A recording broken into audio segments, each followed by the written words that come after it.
My name is Dave Grizzanti, and today I'm going to be talking about a roadmap to a fulfilling career, pillars of staff plus growth. So as I said, David Grizzanti, I am currently a principal engineer in SRE at Google. Previously, I was a principal engineer at the New York Times. I worked alongside Leslie Cordero, if you caught her talk this morning, in their platform engineering org. And prior to that, I spent about 6.5 years at Comcast, where I was a distinguished engineer. I'm going to focus, a bit on my story today, what my growth looked like in our field. And for the last, 10, 15 years, I've sort of been in the SRE DevOps platform engineering space, building internal systems at companies, not as big as Google. But always been in this behind the scenes space, whatever it's been called, as the industry has sort of evolved. So let's start with the story. Let me tell you about Alex. Oh, by the way, before I tell the story, clever use of Gemini throughout my entire talk. Instead of having to go find like Unsplash images, since I have access to Gemini Pro, I used it to generate images. So if any of them seem a little off to you, that's why. So let me tell you about Alex. Alex is a staff engineer at a mid-sized tech company. They were promoted 6 months ago after years of consistent delivery, mentoring teammates, and driving high-impact projects. Alex has always been the go-to person for blocking gnarly tech problems. Leadership told them, "You're exactly what we need at the staff level." At first, it felt great. Title was validating. Calendar filled with strategy sessions, big projects, big expectations.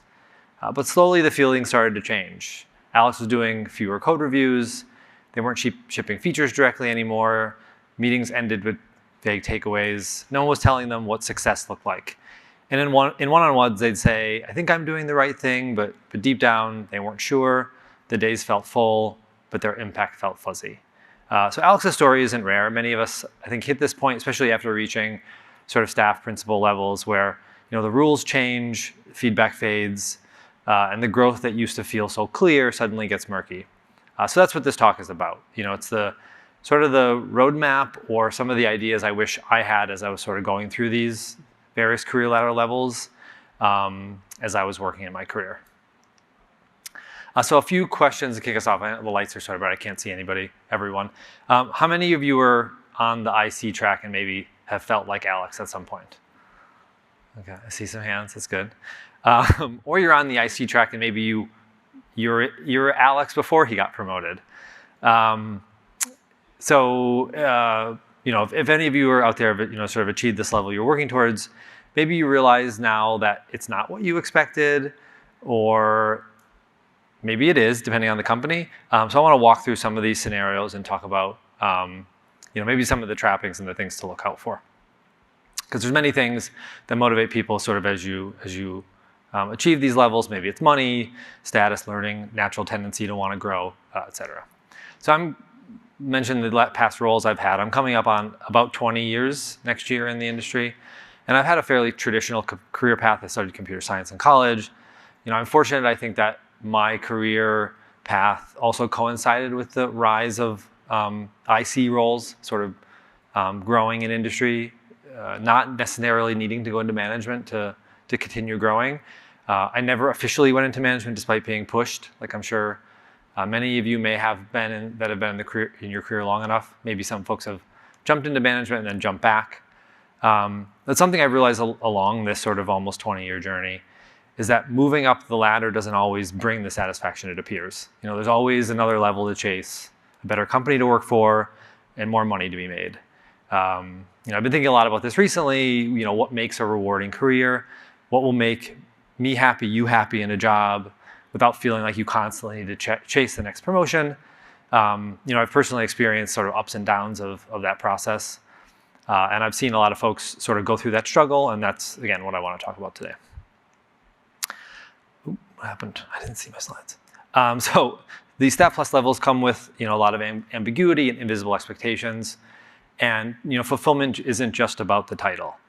What I think it should be about is positive influence in your company, with your coworkers, your mentees, if you have them, sort of your purpose, and some form of sustainable growth. Whether that's climbing the career ladder maybe for you, but also being able to grow in your role, have more responsibility, learn without necessarily needing to change the job title you have or the type of job you're doing.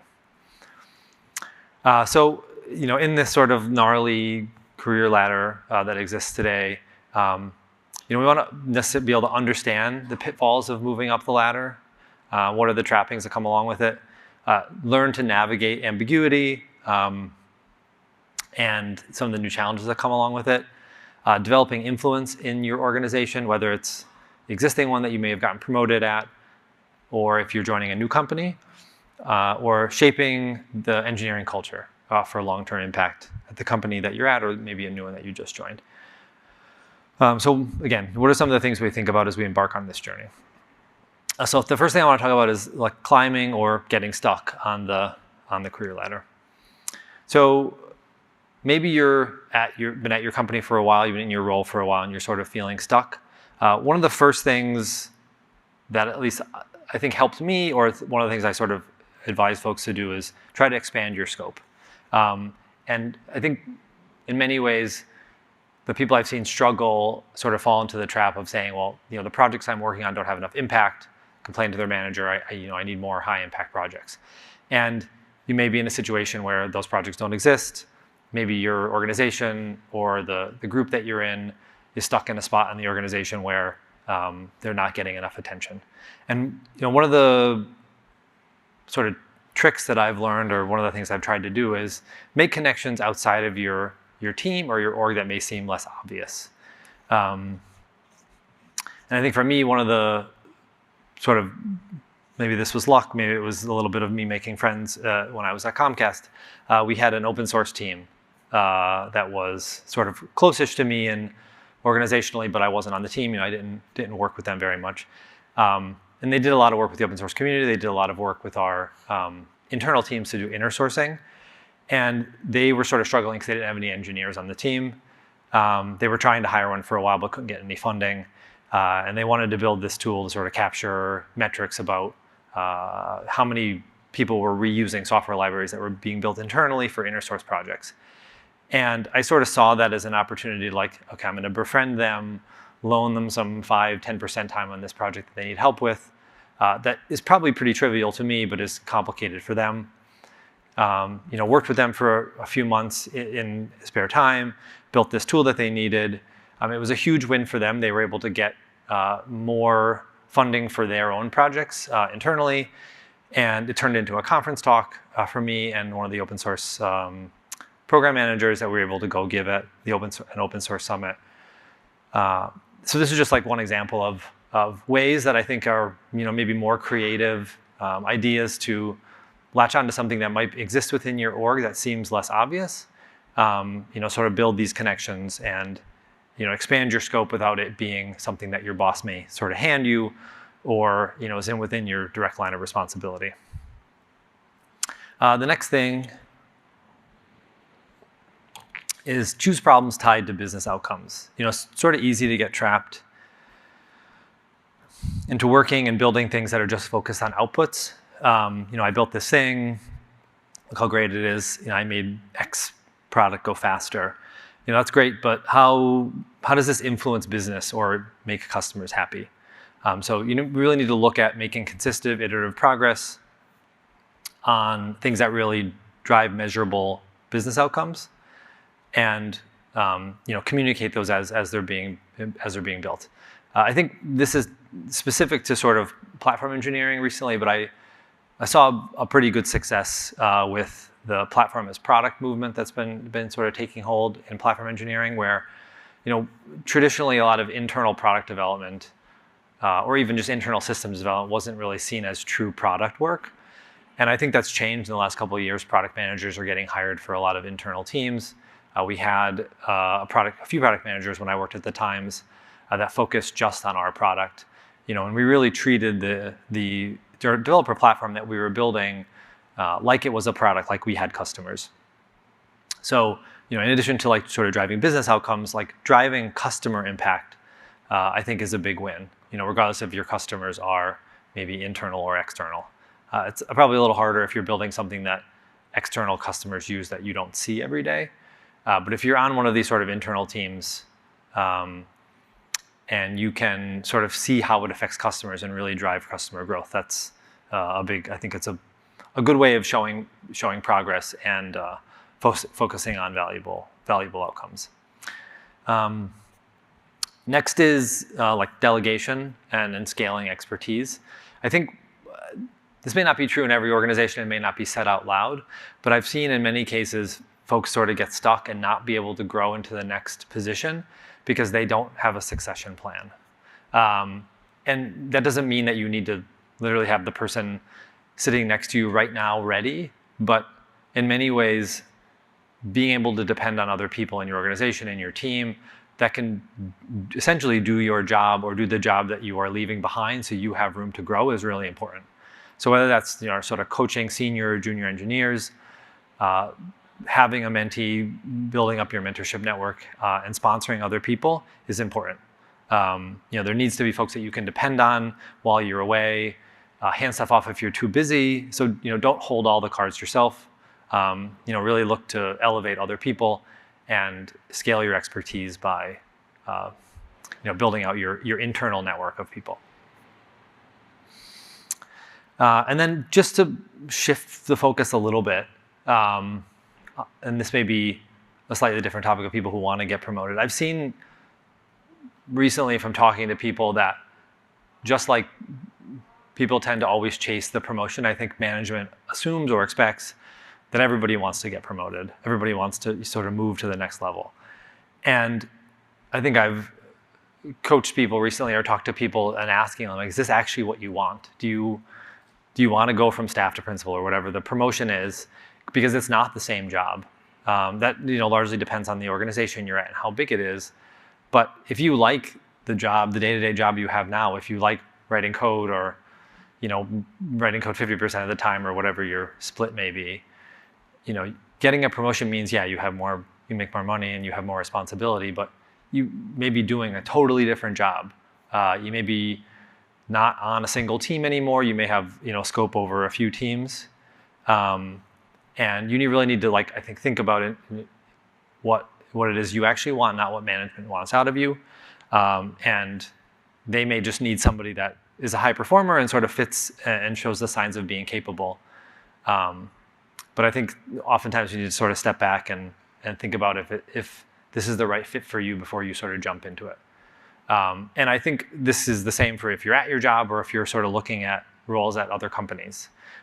Maybe you see out there that other company has a higher position than you that may seem like the right fit. And I think what I've often advised people to do if they're looking for those sorts of roles is try to get to know someone who works at the company before you sort of take the leap. I've seen people jump to bigger tech companies in the past and 6 months later sort of boomerang back to the job that I was at before, or maybe a slightly different position, but come back because they realize that what they thought the job was isn't in reality what it turned out to be. Not because the company may not be a good fit, but just that position at that company is not the same as what it might be at the company they're at now. Each company sort of treats these roles slightly differently. Your scope is different. Your expectations are different. But if it is the right time for you, what are some ways that you can sort of seek out this opportunity when you are wanting it for the right reasons and know what you're getting into? Like I said, even on the flip side, when you are thinking about it, I think not necessarily a networking from a helping you get the job perspective, but I think the networking both inside and outside companies is very valuable. I mentioned it before from sort of expanding your scope, knowing people that aren't in your day-to-day reporting chain. Maybe there's opportunities within the company that are outside of your management chain, so that networking helps. But also just getting to know people that are across different companies before you sort of make the leap usually helps. I think cold applications are very difficult, so having a network connection when you're applying really helps. I think just from somebody sort of being able to vouch for you, but also sort of giving you a leg up when you're applying. So next thing is navigating ambiguity and scope change.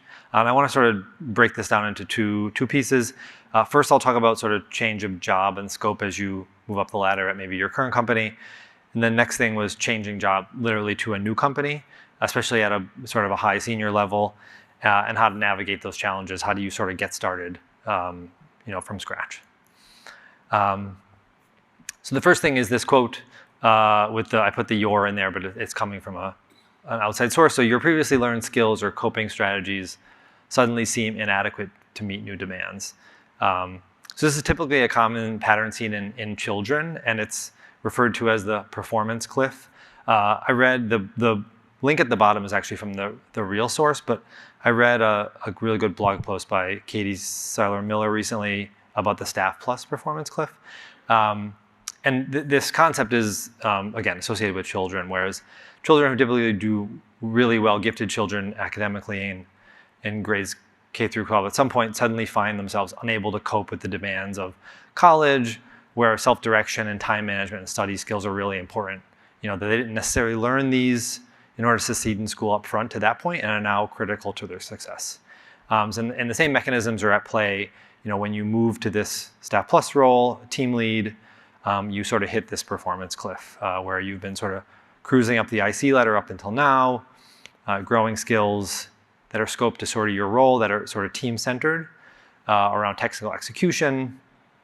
Maybe you're kind of increasing larger scope and projects, but then you get to a point where you're responsible for not one, but maybe multiple projects, and you don't have the technical depth necessarily on all of them, but you're sort of expected to juggle and keep all that context. So suddenly the main thing you've been focusing on all the time, maybe writing code, doing architecture, isn't really your job anymore. And that just goes to the sort of general statement is what got you here won't get you there, right? People, I think I've often seen in many cases, people assume the skills that get them the promotion are what will continue helping them grow, but really your job function changes as you move up this ladder, and you really need to think about before you leap there, what are the sort of demands that I'm going to face when I get there, or at least be ready to sort of change or adapt once that happens. And this performance clip just lets us know, and that in general, that Staff Plus principal work is very ambiguous, has slow feedback, and is often invisible. You're expected to drive, like I mentioned before, business outcomes, but you don't necessarily have control of those business outcomes yourself, right? You're depending on other teams or individuals to do the work to accomplish those, much like a manager would. But in this case, you don't have any people reporting to you to do that work. So there's a lot of influencing without authority that goes into this work. And success is self-directed. No one's really telling you what to do next. You sort of have to see 3, 6 months, a year down the road, and sort of figure out where it makes sense to focus and where to push on your influence where it's applicable. So really think about reframing and setting new expectations on how you measure success. Think less about universally quantifiable metrics. So it's less about I wrote this much code, or I closed this many PRs, or closed this many bugs, or shipped this many features.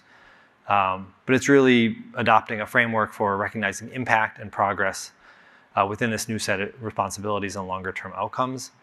I think for myself, at least, I think about impact as, again, what business outcomes am I driving, and who am I working with to drive those? What at Google's big on OKRs, if people are familiar with that. I think over my career, companies have used different sets of these, kind of sort of measurable goals. But I think the OKR framework gives you a good way to structure, what you're building. It stands for outcomes and key results. And the idea is that the key results always need to be measurable. And for you, in this case, it's less about measuring exactly what you're doing and measuring the impact you're having, or the business outcomes that you're driving. So some survival strategies, I think, along this line is, learn to ask better questions. So how does, influence work here? What isn't being said? Who do I need to befriend? Who are the key people that are really driving the teams? Or, who are the key influencers here? Who do people listen to? What tech leads are really responsible for the key decisions and that I need to work closely with. So find, early wins that make your impact visible and tie into organization goals. And really try to befriend the other folks in these positions, so avoiding isolation. That can be hard, I think, if you're at a company that's small and doesn't have a lot of people at this level. But if you're at sort of a mid-sized company, I think, or even a large company, you can sort of find the mini pockets of people that are in a similar role as you or are facing similar challenges. You know, when I was at the Times, we had about 8 principal engineers, so it was a good size to sort of stay connected with people and see what, you know, patterns they were seeing, what they were struggling with. Google's obviously a lot bigger, but even within like SRE, it's a good sort of set of people to stay connected to, and, you know, learn what kind of challenges they're having, and, you know, at least have some folks that are facing similar challenges with you that you can, you know, sort of lean on. So next I want to start shift into talking about a new job at a new company. So let's say you get one of these promotions, but you sort of change to a new job. I think I've done this twice in the last 5 years, and I think it's definitely a struggle when you're used to being at a company for a long time and you come in and a lot of people have been there a long time, have all this context that you don't have, and you're sort of expected to operate at this very high level very quickly. But not only do you not know anyone, but you don't know any of the tech, and you don't really know how the organization functions. So, you know, organization dynamics vary pretty wildly from what I've seen. So my advice is sort of to observe and then engage. So I'll talk a little bit about frameworks that I've used in the past to try to help with that, ways to sort of observe and figure out, you know, how best to focus your first 30, 60, 90 days. So I think the first thing is sort of build context. You know, you've been hired because of your, you know, industry experience, tenure, or expertise. And context matters, but it's always different depending on the company. So I think the best thing to do is meet people, ask lots of questions, and listen. I think the last 2 jobs I started, most of the time in my first 30 days I spent in one-on-ones, just trying to get context from people and learn as much as possible. You know, mine for information, you know, understand what's working well and what's not. The next is build relationships through those one-on-ones. You don't necessarily have to maintain this, you know, constant pace of meetings as you've been there longer, you know, but you can't lead without good relationships. So start investing in them early and build them across the business and take time to learn and meet about other teams. Set expectations. So, you know, you can't make any drastic changes in your first 30 days regardless of where you are. Let's start talking about, you know, what you value and what you bring to the table. So one of the things I've seen work pretty well is sort of write a how I work doc and share it and get feedback. And this is a good way for just to learn how to you're going to want to engage with people and how you expect people to engage with you. Whether that's like, I really like synchronous meetings, I really hate them. You know, here are my working hours, especially if you work at a, you know, global company. You know, I like writing my thoughts down in Google Docs. You know, I like chatting, those sorts of things. I think I found everybody sort of works slightly differently. So this can be a good way of like almost like a user's manual. I think setting up office hours is another good thing in addition to these one-on-ones. I think some folks could be intimidated by, oh, this is a new person coming at this high level. Like, I don't want to schedule a meeting with them or bug them because they're busy. I think setting up office hours, you know, whether that the calendaring software you use supports that or not, like give them a way to reach out to you that's like less intimidating. And then set up a 30, 60, 90-day plan. Some of this may seem super obvious, but I think when I started a new job, sort of me and my direct supervisor having sort of this framework really helped to say, here's, you know, in the first 30 days, I'm just going to spend time learning. I'm going to meet people. I'm going to read as much documentation as I can, play around with whatever tools let me sort of learn stuff. Maybe go on call with a team, you know, if you're in that role, to sort of learn what the teams are struggling with. Maybe in the 60-day mark, you want to, you know, make a small impact. And I think at the 90-day, at least for me, it's good to set a pretty good target. Like, here's this sort of ambition that I want to, maybe overly ambitious thing I want to do. At Google, every new hire gets a starter project, and that can be sort of as minimal as, you know, we want you to write this small feature or build this small project that we know doesn't have any business outcomes or high stakes tied to it, but, you know, give you something to focus on, and hey, maybe it'll be great. Or depending at the higher level, it's something like, I want you to have a strategy around X.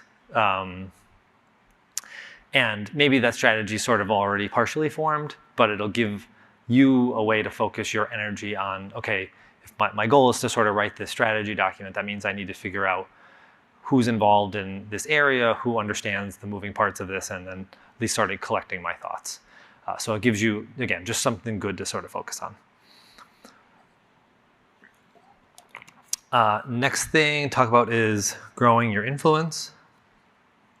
So a couple areas here to talk about. I think as you sort of move up, strategy is something that becomes more important, but not just strategy, just maybe strategic thinking. So I'm sort of hammering this in, but pick problems tied to company and org goals. Driving business outcomes is really important. And when you're writing these sort of strategy documents, I think tying any strategy you write, not just a technical vision, but how is the tech you're picking, how is the technology you're working with solving problems for the company. So framing technical decisions in business terms. Next thing is communication. And I like this make ideas contagious thing, but I think a more concrete example that I've sort of used and seen work well in the past is if you have an idea that you're trying to get buy-in for, instead of writing a 20-page document for it and sending it to a bunch of people and saying, hey, can you read this and tell me, can you approve this document? I like the idea of sort of talking to people one-on-one about this idea. Until the point where when you need the decision to be made, you sort of have a feel for how everybody is going to accept or not, and using the feedback they give you along the way to sort of make it better, so that when you eventually do need a decision, it's not a fight. So everybody's sort of feeding into this idea that you have, maybe tweaking it a little bit, and at the point when you need to sort of send it out to everybody, it's not as controversial. And the last thing is sort of system thinking, systems awareness. Spot the patterns, not just the bugs. Michelle this morning talked about systems thinking, and I'm also a big fan of that. So, the idea that more robust and effective strategies are made more robust and effective by considering the interconnectedness of all aspects of organizations and systems. You take a holistic view of problems. And better decision-making and anticipation of unintended consequences comes out of this. So, sort of learn to see how the organization works, how it moves, who are the sort of important people, and how do decisions really get made, and both from the sort of organizational side, but also from the technical side as well. So I think I wanted to draw a circle for this, but I couldn't figure out how to make it work very well. But this idea of this sort of influence writing flywheel. So I think this sort of like gathering your thoughts, write them down, shipping them, talking to people to earn trust, and I think that will get you pulled into more critical work. So this idea is that if you can write your thoughts down clearly, get them shipped, get buy-in, earn people's trust, earn credibility, I think that the more you'll get pulled in, the more you'll be seen as someone who can be relied on to gather the right people across the organization, gather the ideas that they have, push on solutions. Maybe you're the person sort of drawing all those people together, drawing the narrative and pushing it out there, even though you didn't do all the work. You're the one driving the people to come together and earn their trust and get the work done. Make your work understood and approachable. So I think influence grows when your decisions and rationale are understood and echoed by others. This goes back to the sort of the storytelling and buy-in gathering. And documenting decisions and storytelling matter more than others. So I think that sort of telling that story, crafting that narrative is really important. Like, why are we doing this? What are the business outcomes? And how does this relate back to something that the company needs, the user needs, et cetera. So along this decision-making, driving, I think, I've seen, even if you're doing a great job telling the story, there's always this struggle with building consensus and getting approval. I think I've seen 10 or 15 different ways of like, how do we approve documents at this company? How do we do decision-making, whether it's like a decision-making framework, if you have to pick a new software language or a new library, who is going to approve this direction we're going of this strategy document. It has 10 approvers on it. We're waiting for this one person. One of the frameworks that I used at my last job that our VP recommended is this thing called DACI. People have heard of it. It's like a riff on RACI, which is, there's the acronym. So you have a driver, an approver, a consultant, and a foreman. It's the idea that instead of having 5 approvers, you have 1 approver. So the driver is the person sort of driving the decision. Maybe they're the writer of the document or the person who wants the decision. You appoint 1 person who is accountable to be the approver of the document.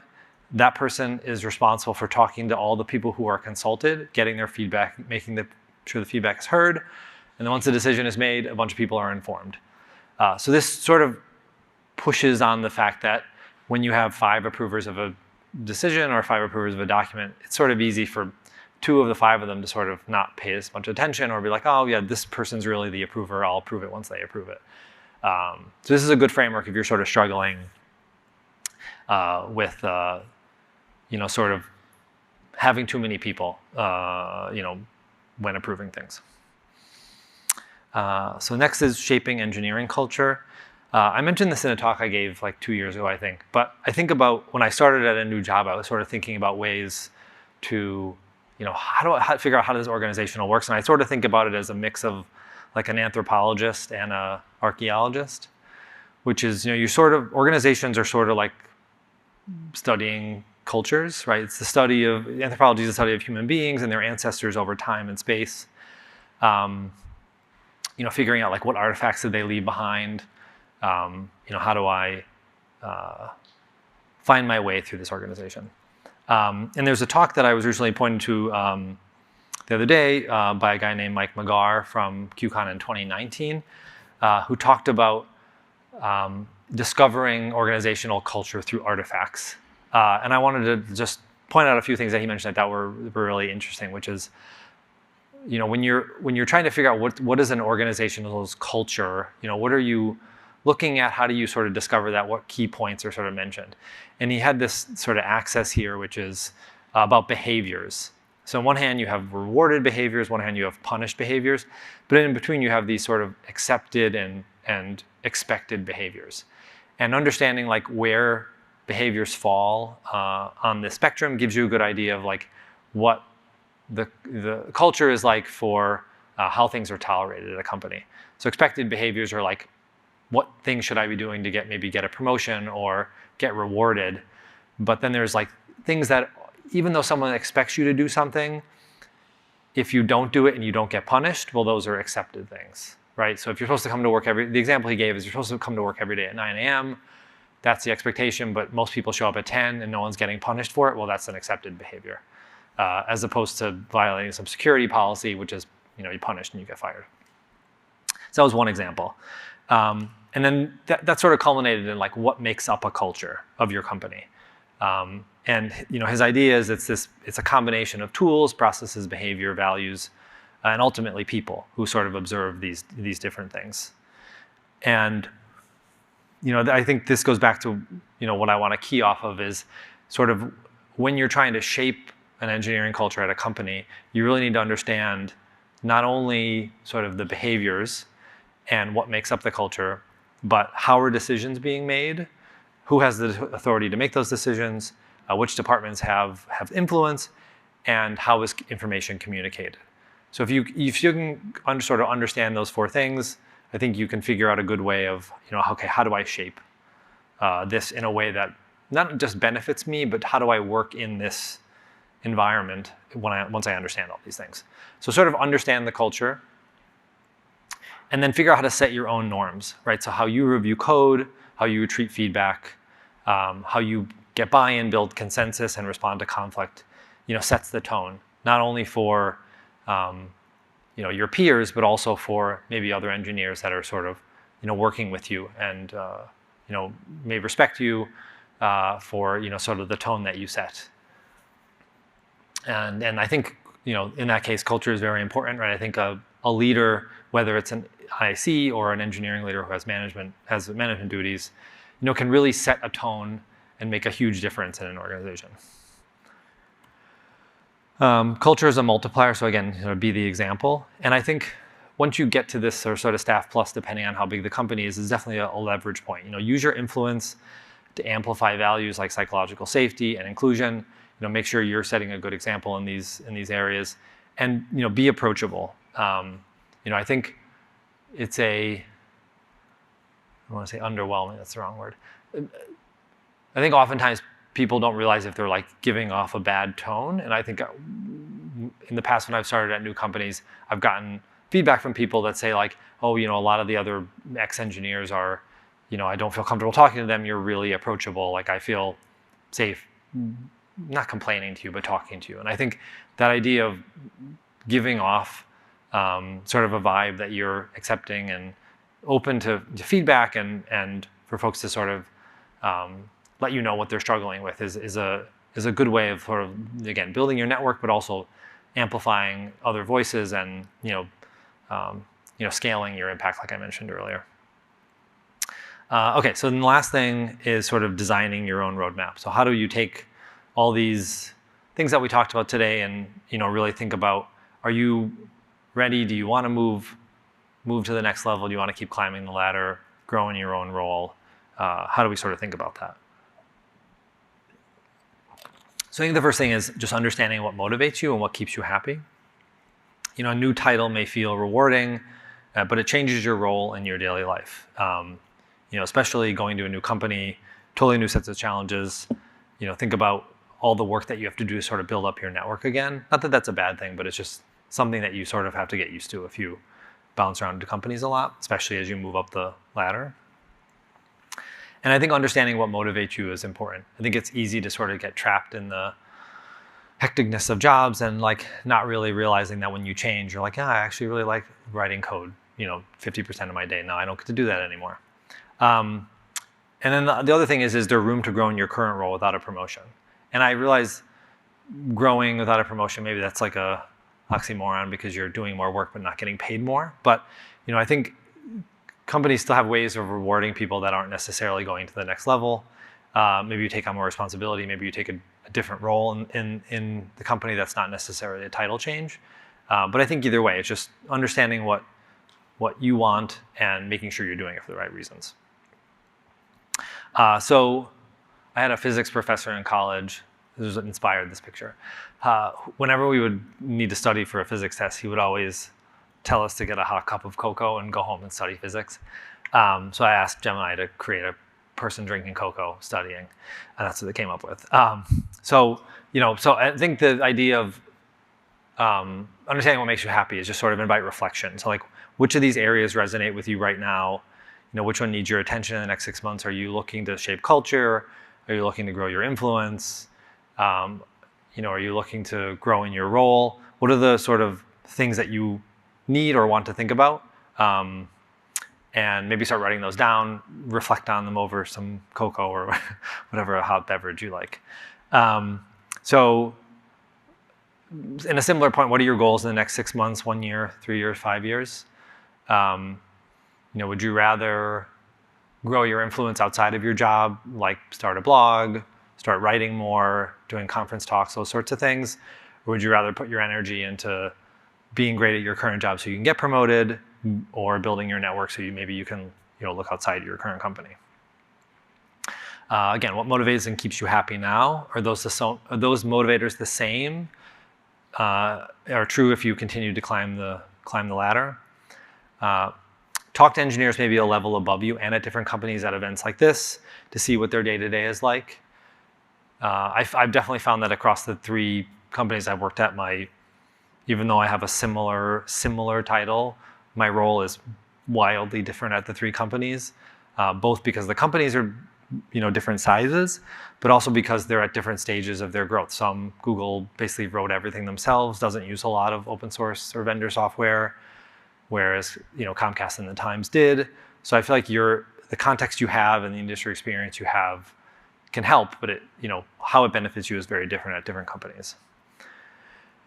And I think I touched on this already. So staff or principal engineer at one company is likely very different than at your current company. It depends on the size, the industry, the org structure, et cetera. So I think taking all these things into account, really think about what the growth looks like and what you're thinking about next. So with that, I'm going to start wrapping up. I just want to put out a few takeaways. So again, know what you want, what makes you happy. Don't assume a title is what will drive that. Hone the new skills you need to take on your role, whether that's at your current company or looking to grow to a new one. Work to shape the culture. Thinking about, again, how culture moves, what makes up the culture at your company, understanding that before you dive into shaping it. Grow your influence, working on some of the things that we mentioned. And then lastly, sit down and design your own roadmap. And with that, I will wrap up. And I have 2 references at the bottom for the 2 blogs I mentioned. Whenever you change and you are assumed the other role, let's assume that you didn't think through how this is going to change how you are effectively participating. But then you're there, right? Yeah. And now you need to understand how to build your circle of influence, right? Do you do any kind of a strategy like that culture assessment in the organization or mapping levels of influence to know who to contact with and straight your relationships with, given your role or something like that? And another quick question is, when you're doing the assessment on the strategy of the company, if your company has 2 high-level goals across the entire organization, but like technically speaking, there is not much relationship. How do you connect the dots? How do you straight your path back to these goals? Make sense? Yeah, let me answer try to answer the first one first. First part of the question first. Yeah, I mean, I think I didn't realize many of these things, like, oh, my job was going to change until I was in the position where it changed. I think that happens to a lot of people. And then I think the way I started, or at least when these situations happened, is I sort of talked to other people that may be in a similar position, maybe like in a slightly different team than me. Like, how does your team work? How are you sort of influencing things? How are you, pushing change? I think a lot of people, before they move up, don't necessarily understand what the job function is. They sort of see people doing it, but it's hard to tell what their day-to-day is like. And that sort of mapping exercise, is different depending on how long you've been at the company. If you've been there 10 years, you probably understand the culture already pretty well. But maybe you don't understand, how business outcomes are measured because you haven't been in the room where, the leaders have been doing that, but all of a sudden you're more responsible for that. So I think talking to engineering directors is another good way of doing that, because they're sort of usually in the business of having to measure these things all the time, whether it's yours or other folks that you might know. Just figuring out like how they sort of quantify their work and see their impact, because they're also not in a role where they are necessarily doing a lot of hands-on keyboard work a lot. What was the second part of your question? Oh, you lost the mic, sorry. Yeah. The second part is, how do you align with business goals if your work is a little bit too technical, or you're leading too technical? Yeah, I mean, I think you can always, not always, but I think, if you are working on a system that has users and, one of the business outcomes is, increase adoption of this tool, or make customers, I don't know if you or folks are familiar with CSAT, but it's a customer satisfaction survey, like increase CSAT scores on the tool that we're working on. I think partnering with, if you have product management or not, to sort of thinking about, okay, what types of things are making customers happy with our tool, and how does that translate into technical things? Like, what features can I build, or what features can I convince the team to build that will make customers happier, or drive more adoption? And if you have metrics already, or for your tool that you're seeing how many users we're getting per month, or I've even found value in like reading customer feedback as it comes in, whether it's through bugs or through feature requests, just sort of paying more attention to that stuff and seeing what things people are complaining about and what things people want. I think traditionally, when you're a junior engineer, you're getting started, you're just sort of responding to the needs of the business. Like, someone told you to work on this feature, you don't really have a say in it. I think as you grow, you can have more influence there, at least paying attention to the signals and trying to influence the path for people. David, what is your approach for conflict resolution like especially like in my career, sometimes on technical things, people have different opinions, and that gives a lot of conflict. But they are really, I mean, they are editorial opinions. Like the company can go different ways, but that creates a lot of conflict and tension.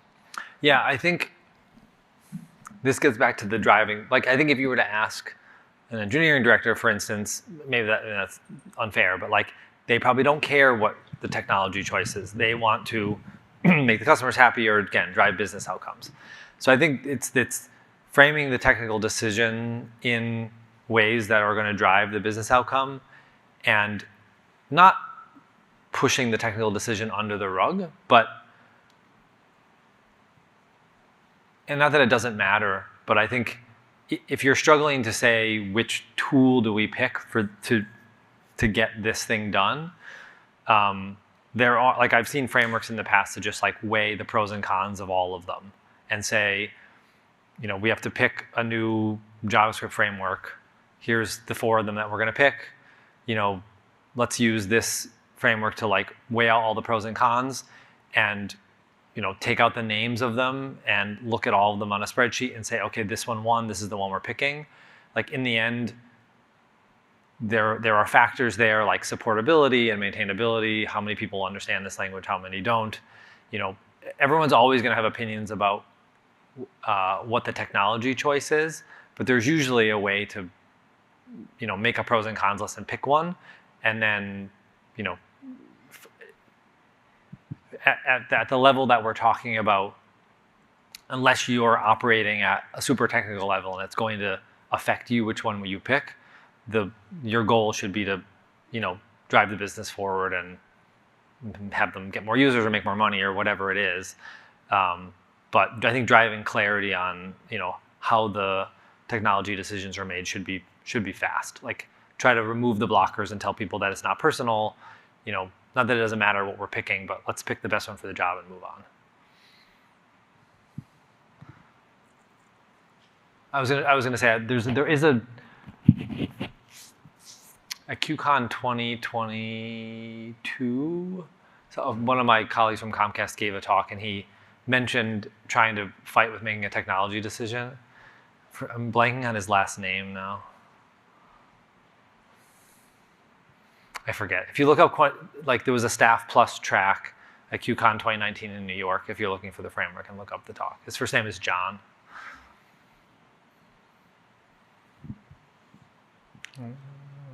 Hi, thank you for the talk. That was very helpful. I had a question about culture.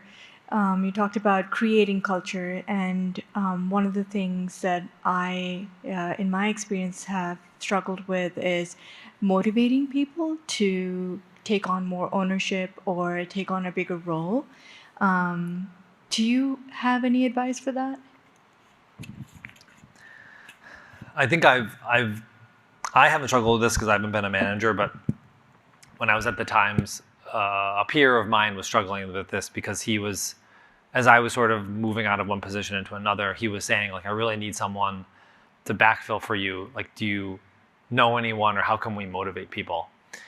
And it's definitely difficult. I think I've tried to find people either through like one-on-ones and like getting to know people who, you know, has the personality and the skills that can that would sort of match. Like, they're not, you know, too pessimistic, or, you know, have the right motivations, and sort of try to coach them into, not coach them into it, but like coach them to see if it's the right fit for them. You know, don't push people into the promotion if they don't want it. Like I said before, because I think that's sort of a trap that we sometimes fall into. But sort of look for people who are credible and are willing to take on ownership.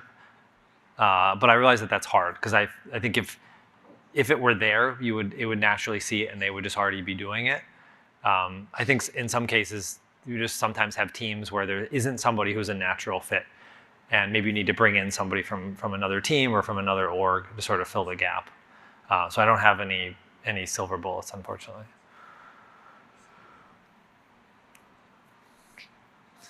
It's really gonna bother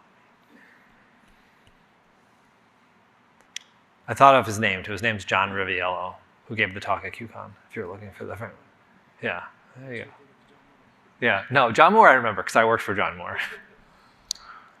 Hi, I have another question. So as you try to grow your reputation through impact and trust by relationships or working on larger and larger projects, how do you, I guess, effectively handle failure at some point during these projects? How does that impact your trust? I think you need to be comfortable with the failure and comfortable with taking risks. One of the things that someone said to me at my last job was that he found that oftentimes people would be sort of unwilling to put stuff in writing or try something if they didn't think it was going to work 100%. And we were talking about a project I was working on, and I was sort of unsure if something was going to work, but I was like, I think we should try this and let's, you know, sort of work on it. And even if it fails, then it fails, and we'll sort of move on. Which is interesting to me because I feel like our culture is very built around sort of like fail fast, like try things, and if they fail, it's fine. But I think in reality, a lot of people are not comfortable with that. I don't know if it's like a personal not comfortable with failure, or like people still see people putting out big decisions and then failing as sort of a problem. But I do think people respond, you know, if you push forward with something and you're confident, not necessarily that it's going to work, but like you're confident that the decision is sound, and even if it fails, you know, we can move on. I haven't had any issue with like losing credibility in those cases, and I haven't lost faith in a person because they sort of tried something and it failed. So I think you just have to be comfortable with sort of taking the failure and moving on. Making sure you're sort of calling out scary areas to management in the beginning. So if it does fail, they're aware of it, and like not waiting too long to back out of a bad decision. But just make sure you're iterating and moving on. Okay, I think we're out of time. Yes? Okay, I'm getting the cue to stop. Thanks, everybody.